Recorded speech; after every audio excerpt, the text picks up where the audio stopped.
तो आज जैसे मैंने बोला था, मैंने पूरा का पूरा चैप्टर ख़त्म किया और अब मैं तुम्हें बताने वाला हूँ कुछ करने के लिए कि कैसे क्या है, क्योंकि तुम भी नल्ले बैठे होगे जो देखोगे इसको, और मैं फेंकना चाहता हूँ अपना थोड़ा बहुत success.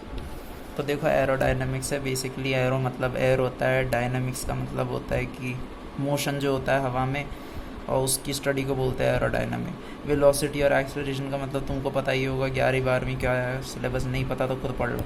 Newton law of motion, ये भी तुमको पता ही होगा। अब तीसरी बात आती है बर्नौली का प्रिंसिपल और सबसोनिक फ्लो। बर्नौली का प्रिंसिपल भी तुम्हें आना ही चाहिए, लेकिन ये रहता है कि चलो ठीक है मैं समझता हूँ, मैं मेरे को भी कुछ याद था नहीं। ठीक है, तो होता क्या है, देखो ये रहा पाइप में से चीज़ें जा रही हैं। अब तुम देख रहे हो यहाँ वाले एरिया में तो नॉर्मल जा रही है, यहाँ वाले एरिया में भी नॉर्मल जा रही है, लेकिन यहाँ पे बीच में थोड़ा ख़राब हो रहा है। तो यहाँ पे क्या होगा कि यहाँ पे प्रेशर नॉर्मल है, यहाँ पे प्रेशर नॉर्मल, लेकिन यहाँ पे क्या होगा, ये जो बीच वाली जगह है यहाँ पे जो वेलोसिटी है, ये जो बुलबुले हैं जो भी है पार्टिकल हैं, यहाँ पे क्या होगा कि एरिया कम हो गया है। एरिया कम जहाँ पे होता है तो वो तो पता ही होगा तुमको, फोर्स बाय एरिया होता है प्रेशर। अब एरिया अगर तुम कम कर दोगे, है ना, एरिया अगर तुम कम कर दोगे तो वेलोसिटी बढ़ जा रही है उसकी। यहाँ पे जो पार्टिकल्स होंगे उनकी वेलोसिटी बढ़ जाएगी, और जैसे लिख रखा है यहाँ पे प्रेशर है डिक्रीज़ हो जाएगा। ठीक है, तो इसी को ही बोलते हैं, यहाँ पे नॉर्मल प्रेशर है, यहाँ पे नॉर्मल प्रेशर है, ऐसे इसी को ही बोलते हैं बर्नौली प्रिंसिपल। सरोजनी नगर में जो लिफ्ट सिस्टम होता है, चलो अमीरों वाली बात है, तुम कौन सा समझ पाओगे। उसके बाद ही उसी चीज़ के ऊपर होता है कि ये होता है, ये एयरफॉयल होता है, ये ऐसे हवा के बीच में से जा रहा है, ऐसे जा रहा है, और इस पे हवा का इफेक्ट क्या पड़ता है उसके ऊपर ही कि इंक्रीज्ड वेलोसिटी होती है, अब वेलोसिटी होती है।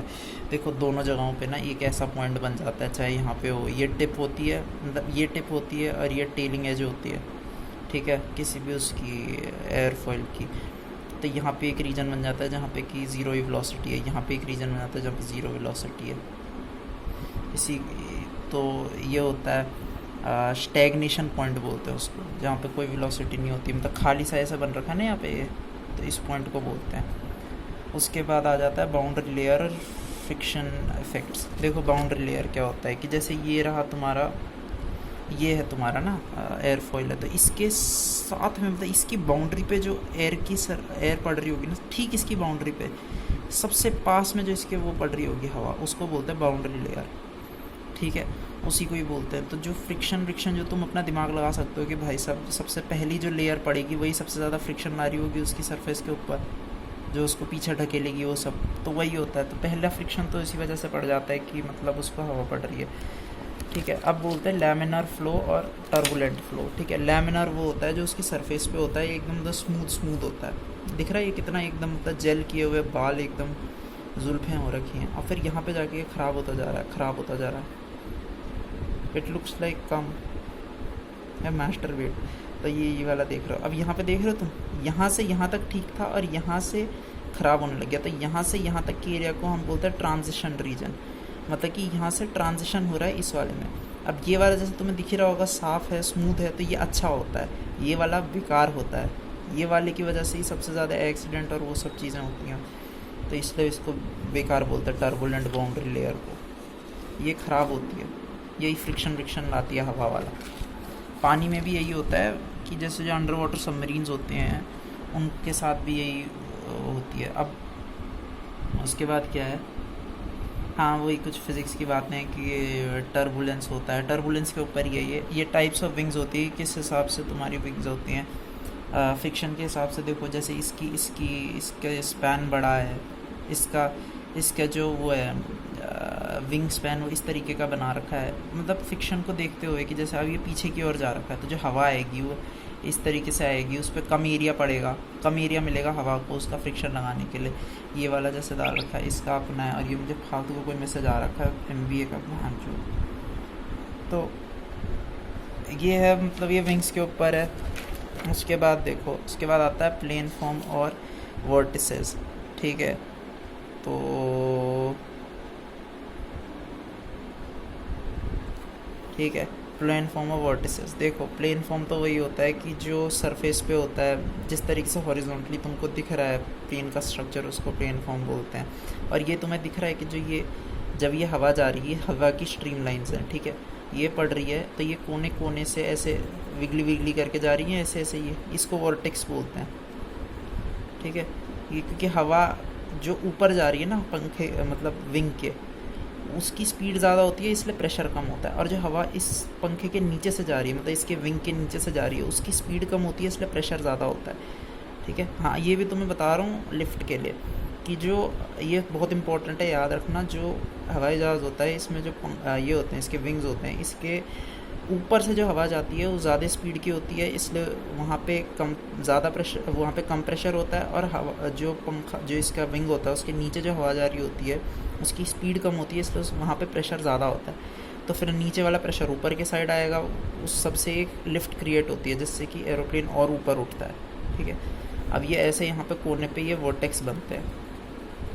ये भी आगे जाके एक उसमें इंड्यूस ड्रैग जो होता है उसमें कंट्रीब्यूट करते हैं। ड्रैग मतलब फ्रिक्शन ही होता है, एयर फ्रिक्शन को ड्रैग बोलते हैं एरोडायनेमिक टर्म्स में। तो फिर ये एरोडायनेमिक टर्म्स आ जाती हैं कि मीन एरोडायनेमिक कोड होता है। अब इसको मैं समझाता हूँ। मीन एरोडायनेमिक कोड यही होती है, ये आपका ये है पंखा है, जैसे ये आपका वो है विंग है।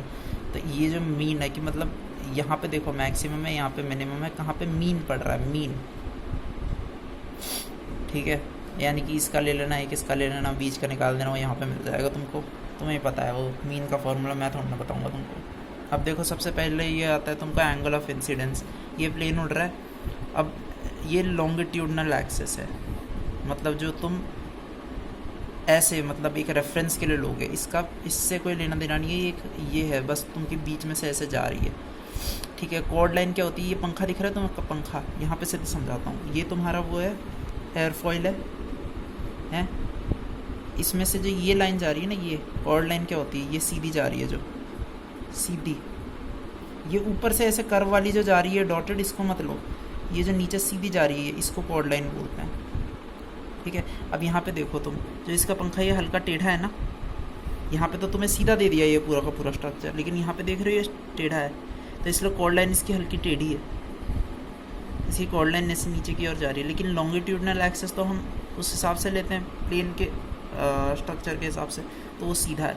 तो इन दोनों के बीच में जो एंगल बन रहा है उसको एंगल ऑफ इंसिडेंस बोलते हैं, इसको एंगल ऑफ इंसिडेंस बोलते हैं। ये जो इन दोनों के बीच में बन रहा है इसको बोलते हैं। ठीक है।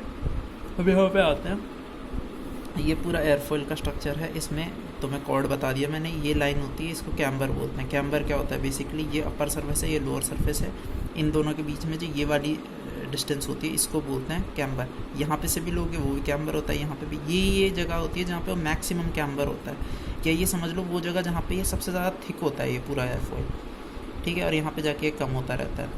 अब क्या बोला था मैं, जो वो होता है हाँ मीन कैम्बर लाइन। अब ये लाइन भी वैसी है, यहाँ पे से अगर तुम लोगे तब भी लाइन वो आएगी। जैसे ये समझ लो कि जैसे कि अर्थ का इक्वेटर होता है ना, कि अगर तुम ऊपर वाले को लोगे वो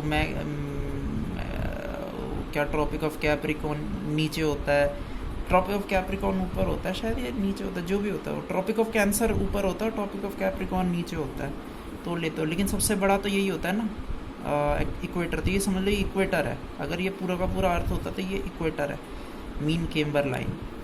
ठीक है। ये जो होता है इसको बोलते हैं कैम्बर लाइन। ठीक है। अब इस वाली लेंथ को तुमने बोल दिया मैक्सिमम कैम्बर। इसको भी याद रखना कि ये जो है ना ये कैम्बर, ये कॉर्ड लाइन को मतलब अभी ये ऊपर वाली जो डॉटेड लाइन है ना, इसको इसके ऊपर का जो होता है ना इसको अपर कैम्बर बोलते हैं, और इसके नीचे के पार्ट को बोलते हैं लोअर कैम्बर। इसका भी आगे जाके बहुत इंपॉर्टेंस होता है, इसलिए मैं बताऊँगा अभी। ठीक है। ये ट्रेलिंग एज है, जैसे मैं तुम्हें बता दिया, ये टिप होती है, इसको लीडिंग एज भी बोलते हैं। ठीक है। और हाँ बस और तो बता दिया मैंने तुम्हें काम की चीज़ें। अब एयरफॉइल इसी स्ट्रक्चर को बोलते हैं, पूरे इस पूरे स्ट्रक्चर को एयरफॉइल बोलते हैं। ठीक है।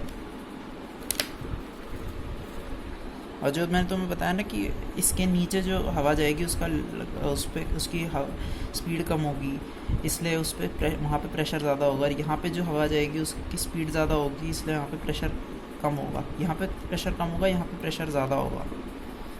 तो ये चीज़ याद रखना इम्पोर्टेंट है। तो यही दे रखा है कि भाई यहाँ पे से जैसे तुम जा रहे हो ना, तो ये मान लो ये स्पीड है, यहाँ पे 100 माइल्स पर आवर स्पीड जा रही है। अब इसके नीचे से जो जा रही है तुम देखो 105 माइल्स पर आवर स्पीड इसके नीचे से जा रही है, ठीक है। और ये यहाँ पे प्रेशर 14.67 LB पर इंच स्क्वायर दे रखा है, ये प्रेशर यहाँ पे है, ठीक है। लेकिन जो इसके ऊपर जा रही है हवा, उसकी स्पीड ज़्यादा है लेकिन प्रेशर 14.54 है, मतलब इससे कम है। स्पीड यहाँ पे कम है लेकिन प्रेशर ज़्यादा है, यहाँ पे स्पीड ज़्यादा है पर प्रेशर कम है, ऐसा होता है। तो यही बोलने का मतलब। फिर शेप ऑफ एयरफॉयल वैसा ही होना चाहिए कि उसमें क्या बोलते हैं उसको, स्ट्रीमलाइंड होना चाहिए, इस पर नॉर्मल वो नहीं लगना चाहिए, क्या बोलते हैं, फ्रिक्शन विक्शन नहीं लगना चाहिए। ये बता रहे हैं यहाँ पे देखो, पहले ऐसे बनते थे, फिर धीरे धीरे करके ऐसे बनने लगा, फिर ऐसे बनने लगा, फिर ऐसे बनने लगा, फिर ऐसे बनने लगा, ऐसे वाले भी बनते हैं। तो इसका जो, क्योंकि क्या होता है ना कि ये जो है ना, इसको पंखा लेके मत चलना, इसको विंग लेके मत चलना, ये विंग नहीं होता, ये विंग नहीं होता एयरक्राफ्ट का, ये होता है पूरा का पूरा ये एक पार्ट होता है। ऐसे बहुत सारे मतलब डिफरेंट स्ट्रक्चर अलग अलग जगह पे लगाए जाते हैं विंग के, ये एक पूरा विंग है एयरक्राफ्ट का। ये एक एयरफॉयल नहीं होता, या एक एयरफॉयल के टाइप से नहीं बनाया जाता, बहुत सारे डिफरेंट टाइप के बनाए जाते हैं, डिपेंडिंग कि तुम किस तरीके का प्लेन बना रहे हो, ठीक है। एयरफॉयल कंटामिनेशन वही है कि जैसे कि जब तुम प्लेन उड़ा रहे हो तो उसके ऊपर, जैसे तुम ऊपर जा रहे हो, हायर ऑल्टीट्यूड पे जा रहे हो, तो तुमको वहाँ पे ठंड होती है, प्रेशर कम हो जाता है और टेम्परेचर कम हो जाता है ना वहाँ पे। तो वहाँ पे क्या होता है कि वहाँ पे ठंड होती है तो आइस जम जाती है उस पर, एरोप्लेन पे, मतलब जो विंग्स होते हैं उस पर आइस जम जाती है, फ्रॉस्ट जम जाती है, और वो बहुत बेकार होता है। तो इसलिए बोलते हैं कि जैसे ही लैंड कर रहा है या फिर जैसे ही टेक ऑफ करने वाला है कोई प्लेन, तो उसको साफ़ कर देना चाहिए, सब कुछ साफ़ कर देना चाहिए, उसमें से जितनी भी आइस जम रखी है जो भी है उसको साफ़ कर देना चाहिए। क्योंकि ना जो प्लेन का जो ये होता है, विंग होता है, वो एक कंसिडरेशन के साथ बनाया जाता है कि किस तरीके से वो जो हवा आने वाली है, जो भी हैं जिन्होंने बना रखा है डिज़ाइनर्स, उन्होंने क्या सोच रखा है किस तरीके से हवा आएगी, तो वो जो विंग है वो उसको किस तरीके से हैंडल करेगी। अब अगर उस पर आइस जम जाएगी तो उसका स्ट्रक्चर ही चेंज हो जाता है, जो बहुत डेंजरस हो सकता है, क्योंकि भाई साहब प्लेन में अकेला इंसान तो होता नहीं है, स्पेशली कमर्शियल फ़्लाइट्स में बहुत सारे लोग होते हैं। तो सेफ्टी पर्पसेस के लिए ये बोलते हैं कि साफ़ कर देना, इसी को ही कंटामिनेशन बोलते हैं, एयरफॉयल कंटामिनेशन। उसके बाद thrust, weight, lift, drag. Thrust वो होती है कि जब नॉर्मल भाई कोई भी गाड़ी में कि तुम तेल डालते हो, तेल से फ्यूल बर्न होता है, वो एनर्जी प्रोड्यूस करता है और आगे की ओर ढकेलता है उसको थ्रस्ट बोलते हैं। वेट ग्रेविटी की फोर्स हो जो नीचे की ओर ढकेलती है। लिफ्ट होती है जिससे वो ऊपर जाती है, जो मैंने बताया ना प्रेशर डिफरेंस होती है ऊपर और नीचे, विंग के ऊपर और नीचे जो प्रेशर डिफरेंस होता है उससे। और ड्रैग होता है फ्रिक्शन, जो पीछे की ओर ढकेलता है। उसके बाद आता है एरोडायनामिक रिजल्टेंट। एरोडायनामिक रिजल्टेंट क्या होता है, ये देखो तुमको यहाँ पे दिखा दिया ना, थ्रस्ट आगे की ओर डाल रहा है, लिफ्ट ऊपर की ओर, वेट या ग्रेविटी नीचे की ओर, ड्रैग पीछे की ओर। अब तुम देखो जो विंड होती है ना, हमेशा अगर प्लेन इधर जा रहा है ना तो विंड हमेशा ऑपोजिट डायरेक्शन में जा रही होती है। तो ये डायरेक्शन विंड की भी है और ड्रैग की भी है? लेकिन इस बार में हम कंसिडर करते हैं इसको, इस डायरेक्शन में जो जा रही है ना, इसको इसमें ड्रैग भी जा रही है और रिलेटिव विंड, जो विंड है उसकी भी स्पीड इसी से डायरेक्शन में होती है। तो इसका जो रिजल्टेंट होता है इसको रिजल्टेंट फोर्स बोलते हैं, ठीक है। Generation of lift and drag. Generation और लिफ्ट एंड ड्रैग में हमारे पास आ जाता है एंगल ऑफ अटैक। अब एंगल ऑफ अटैक को ध्यान से देना, क्योंकि ये एंगल ऑफ इंसिडेंस जैसा दिखता है थोड़ा बहुत, ठीक है। इसके लिए मैं तुमको दिखा देता हूँ, ये कहाँ पे, ये रहा, ये एयरफॉयल दिख रहा है, एयरफॉयल, ये इसका कॉर्ड हो गया। कॉर्ड तो तुम्हें बता दिया था, कॉर्ड में ये जो जा रहा है, ये जो है लिफ्ट हमेशा कॉर्ड लाइन के परपेंडिकुलर होता है, ये याद रखना, लिफ्ट हमेशा इसके परपेंडिकुलर होती है। और जो वो होता है क्या बोलते हैं, रिलेटिव विंड, और जो वो होती है क्या बोलते हैं, ड्रैग, वो इस साइड आता है, ये तो पता ही होगा, इस साइड की ओर ही लगता है, ठीक है। तो ये जा रहा है और ये कॉर्ड लाइन जा रही है, इन दोनों के बीच में जो एंगल बन रहा है इसको बोलते हैं एंगल ऑफ अटैक। अब ये तुमको लगेगा कि ये लॉन्गिट्यूडनल एक्सिस हो गई, ये हो गया, नहीं, ये अलग है ये, क्योंकि ये जो एयरफॉयल है ये प्लेन के साथ ऊपर नीचे जाता रहेगा, तो इसका ये एंगल ऑफ इंसिडेंस नहीं होता, ये अलग होता है, इसको उसके साथ कंफ्यूज मत कर देना, ये दूसरी चीज़ होती है। तो ये होता है, मेरी ऑलरेडी 14.5 घंटे की वीडियो बन चुकी है इसकी, एक चैप्टर बताने में। तो इसको एंगल ऑफ अटैक बोलते हैं, ये जो एंगल बन रहा है यहाँ पे, उसको एंगल ऑफ इंसिडेंस बोलते हैं, तो दूसरी चीज़ होती है, उसको हटाओ, ठीक है। तो अब मैंने समझा दिया ना, एंगल ऑफ अटैक ये होता है, और वही ये रिजल्टेंट उसका बनता है। अब देखो लिफ्ट और ड्रैग कोएफिशिएंट, चलो फिर विद बेटर क्वालिटी अब थोड़ा ज़्यादा कंफर्टेबल हूँ रिकॉर्ड करने में। मम्मी भी जा चुकी हैं घर से बाहर। तो तो देखो, तो लिफ्ट होता है, ड्रैग होता है, ये दो चीज़ें ऐसी होती हैं जो तुम कैलकुलेट कर सकते हो। और कोएफिशिएंट हर किसी, जैसे तुम्हें पता होगा, तुमने फिजिक्स का काम कर रखा होगा, कोएफिशिएंट क्या होता है? कांस्टेंट होता है, जो कुछ ना कुछ डाला होता है वो प्रोपोर्शनैलिटी हटाने के लिए। तो वही होता है, लिफ्ट का होता है, ड्रैग का होता है कोएफिशिएंट। बहुत इंपॉर्टेंट चीज़ होती है ये, जो अभी तक मेरे समझ में नहीं आई है क्यों, क्योंकि कुछ इतना खास ज़रूरत नहीं पड़ रखी है। बाद में एक फार्मूला भी दे रखा है, ये एक इसका ये दे रखा है, एक लिफ्ट टू ड्रैग रेशियो होता है। Lift to drag ratio basically ये बताता है कि जो क्या बोलते हैं उसको, हाँ मतलब देखो, लिफ्ट हो रही है, नीचे ड्रैग हो रहा है। अब देखो, अगर लिफ्ट अच्छी हो रही है और ड्रैग कम हो रहा है, तो इसका मतलब कि एफिशिएंट एयरफॉयल है ना, कि मतलब लिफ्ट ज़्यादा दे रहा है और ड्रैग कम लग रहा है उस पर, इसका मतलब कि तुमने अच्छा एयरफॉयल बना रखा। तो बस यही होता है लिफ्ट टू ड्रैग रेशियो, ये चेक करने के लिए कि एयरफॉयल कितना, मतलब एक तरीके से माइलेज कितना दे रहा है, कितना चेक करने के लिए कि कितना अच्छा है रिकॉर्ड करने के लिए वो। और सी एल बोलते हैं लिफ्ट कोएफिशिएंट को, सी डी बोलते हैं ड्रैग कोएफिशिएंट को। ये पूरा फार्मूला दे रखा है कि देखो, ये क्रिटिकल एंगल ऑफ अटैक है, एंगल ऑफ अटैक किस तरीके से बढ़ रहा है, और ये कोएफिशिएंट ऑफ ड्रैग है, ये ऐसे ऐसे ऊपर आ रहा है। अब देखो, क्रिटिकल एंगल ऑफ अटैक वो एंगल होता है जिसमें कि जो जो एयरक्राफ्ट होता है ना, है वो मैक्सिमम अपनी लिफ्ट दे रहा होता है, मतलब इस यहाँ पे वो अपने मतलब मैक्सिमम हाइट पे जाएगा, ठीक है, और उस टाइम उस पर लीस्ट ड्रैग लग रहा होगा, मतलब उस पर मिनिमम फ्रिक्शन लग रहा होगा और वो मैक्सिमम ऊपर जा रहा होगा। उसको बोलते हैं क्रिटिकल एंगल ऑफ अटैक, ठीक है। इससे थोड़ा भी कम और थोड़ा भी ज़्यादा इस पर बहुत ही खतरनाक ड्रैग लगेगा, मतलब गिर भी सकता है। इसलिए बोलते हैं कि मतलब इस पे ऑपरेट नहीं करना चाहिए। इसकी एक रेंज होती है कि इतने पे तुमको अपने एयरक्राफ्ट को उड़ाना है, चाहे तुम कोई भी एयरक्राफ्ट उड़ा रहे हो, एक रेंज में उड़ाना चाहिए, कभी भी क्रिटिकल पे नहीं उड़ाना चाहिए। बहुत खतरनाक होता है उस पर करना, बहुत रिस्की है, ठीक है। अब ये पूरा फार्मूला दे रखा है, ये लिफ्ट का है, लिफ्ट में कि ये प्रोपोर्शनलिटी का ही हटाने के लिए सी एल हो गया, ये रो का मतलब डेंसिटी होता है, वेलोसिटी हो गया, और ये सरफेस एरिया हो गया, जो भी मतलब उसका है, किसका होता है ये सरफेस एरिया, विंग एरिया जो होता है, विंग एरिया को बोलते हैं। सेम इसमें भी होता है, बस इसमें सी डी लगा देते हैं ड्रैग को कैलकुलेट करने के लिए। और जिसको नहीं समझ आ रहा है, ये 2 है, 2, ये कुछ वो नहीं है। उसके बाद ये आ जाता है एंगल ऑफ अटैक। हाँ, मैंने एक और चीज़ नहीं बताई, एक को बोलते हैं एस्पेक्ट रेशियो। एस्पेक्ट रेशियो क्या होता है? बेसिकली अगर एक प्लेन है, प्लेन का जो विंग स्पैन होता है, कहाँ पे कोई प्लेन दिखा देता है तुमको, ये दिख रहा है ये प्लेन, तो ये प्लेन का जो विंग स्पैन है, ये पूरा विंग स्पैन जो होता है, इसको डिवाइड कर दो इसके कॉर्ड लाइन से। जो कॉर्ड होता है ना, कॉर्ड किसी भी प्लेन, किसी भी एयरफॉयल का जो कॉर्ड होता है, उससे डिवाइड कर दो, और जितना भी रेशियो आएगा उससे डिटरमाइन किया जाता है। अगर अच्छा रेशियो है, ज़्यादा रेशियो आ रहा है, तो इसका मतलब कि प्लेन अच्छा है। अगर बेकार रेशियो आ रहा है, कहीं पे दिया होगा शायद, हाँ ये दे रखा है ना इधर, एस्पेक्ट रेशियो। विंग स्पैन को कंपेयर किया जाता है उसके कॉर्ड से, यहाँ पे लिख रखा है देखो, एस्पेक्ट रेशियो, बताना भूल गया था मैं। Comparison as compared to, it is also known that larger the wingspan as compared to chord, the greater the lift obtained। मतलब कि जितना ज़्यादा ये होगा एस्पेक्ट रेशियो, उतनी अच्छी लिफ्ट बनेगी।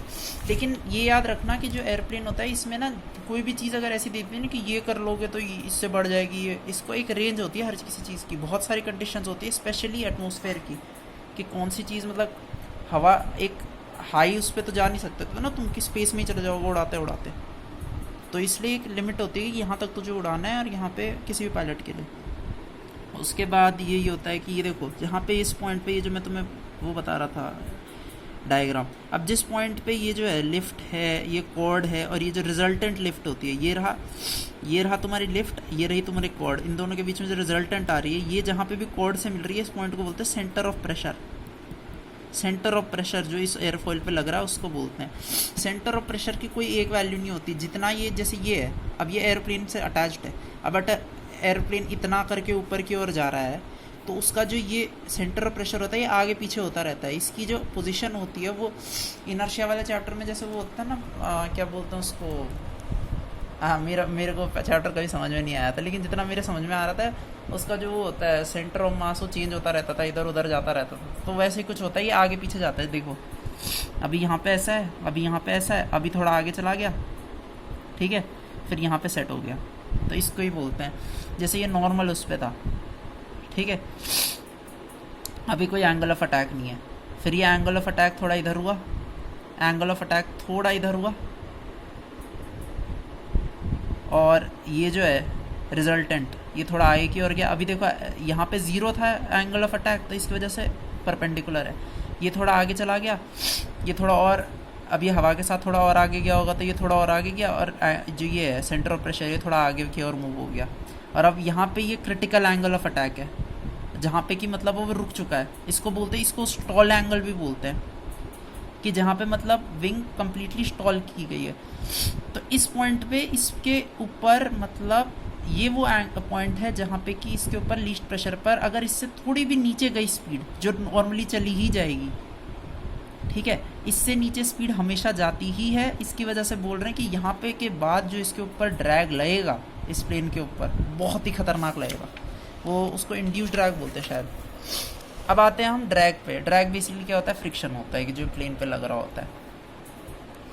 तो 3 टाइप के होते हैं, पैरासिटिक ड्रैग, इंड्यूस ड्रैग और वेव ड्रैग। पैरासिटिक ड्रैग वो होता है जिसका लिफ्ट से कोई लेना देना नहीं है, जो मैं तुम्हें इतनी देर से लिफ्ट बता रहा हूँ उससे कोई लेना देना नहीं होता है। इसका सिंपल मतलब ये होता है कि ये उस पर डिपेंड करता है कि एयरफॉइल का स्ट्रक्चर कैसा है, उसका विंग किस मटीरियल से बन रखा है, कितना स्मूथ है, जो उस पर हवा आ रही है, जो सिंपल तुम्हें फ्रिक्शन के बारे में बता रखा है उससे रिलेटेड होता है पैरासाइट ड्रैग। इंड्यूस ड्रैग वो ड्रैग होता है जो लिफ्ट विफ्ट से रिलेट करता है, जो मैं ड्रैग तुम्हें इतनी देर से बता रहा हूँ कि ये होगा तो उसके ऊपर ड्रैग लगेगा, वो पीछे की ओर धकेलेगा, वो सब, ये इसका पूरा लेना देना लिफ्ट से होता है। वेव ड्रैग वो होता है जो स्पीड से रिलेटेड होता है, कि जैसे कभी कभी प्लेन को बहुत तेज़ तुम आगे की ओर मतलब सुपरसोनिक स्पीड पे ले जाते हो, फिर वापस से उसको सबसोनिक स्पीड पे ले आते हो, तो ये जो स्पीड डिफरेंस की वजह से जो प्रेशर का वो पूरा बनता है, कॉलम बनता है हवा में, उससे जो इफेक्ट पड़ता है उसको बोलते हैं वेव ड्रैग। और ये स्टार्टिंग में मतलब इसको इग्नोर कर दिया जाता है काफ़ी कम देख के, लेकिन इसका बहुत ही गंदा इफेक्ट हो सकता है, क्योंकि हवा में, उसी हवा में उड़ रहे हो तुम।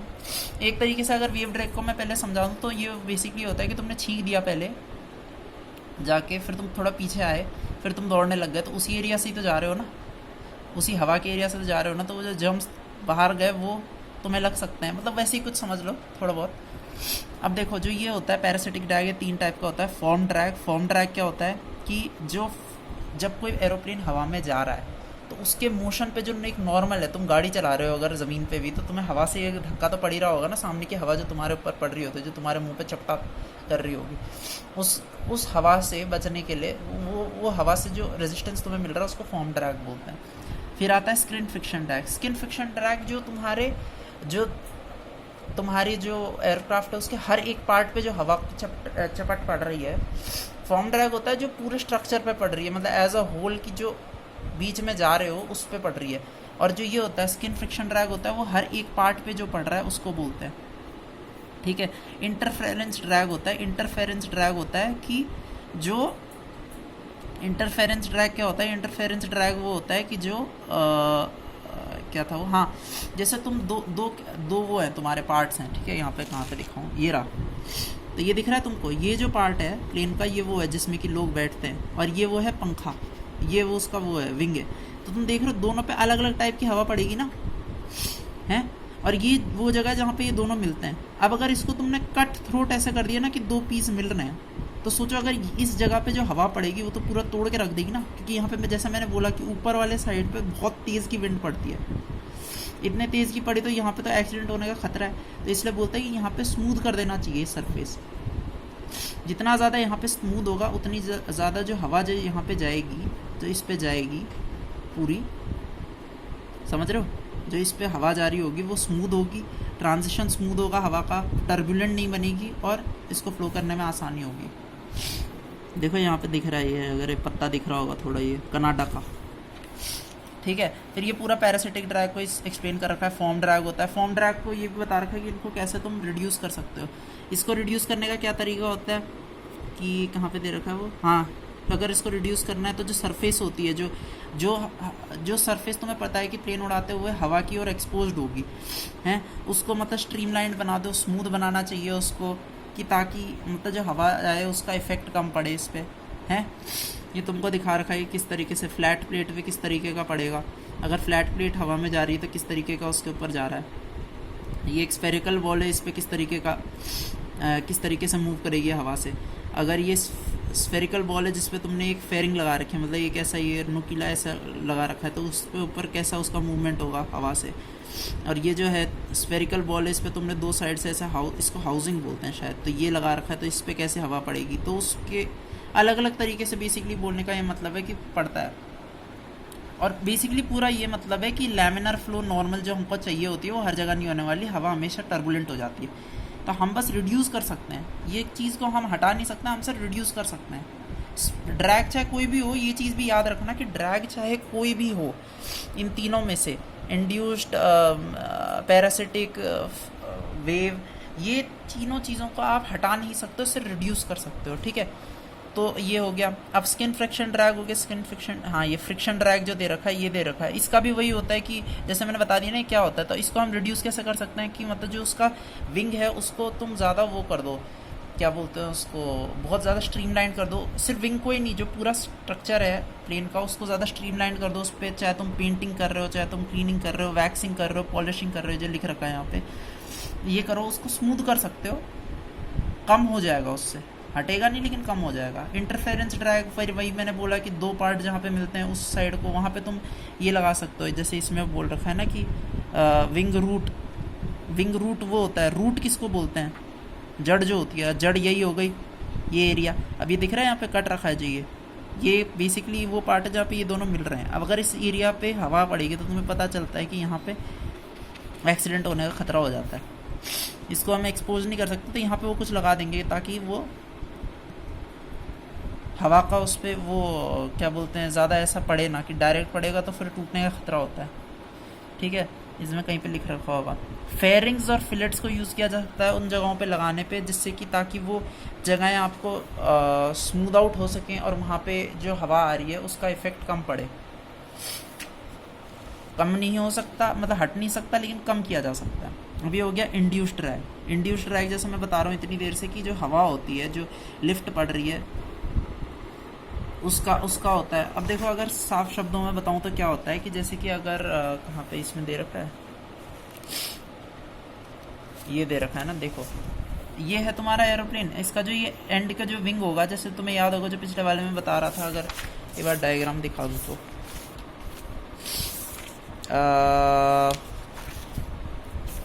कहाँ गया, हाँ ये, तो ये दिख रहा है तुमको, या एंड पे वो बन जाते हैं, वोर्टिक्स बन जाते हैं, वोर्टिक्स बन जाते हैं, वोर्टिक्स। अब अगर ऐसा ऐसा मोशन हुआ तो ये वाला तो हमको नहीं चाहिए ना, ये तो डिज़ायरेबल नहीं है, ठीक है। इसका मैं एक बार देखता हूँ, मैंने लिखा था इसको ईजी तरीके से लिख रखा था मैंने, ईजी तरीके से तुमको बता के ईजी तरीके से। देख रहे कितना रंगीन किताब है।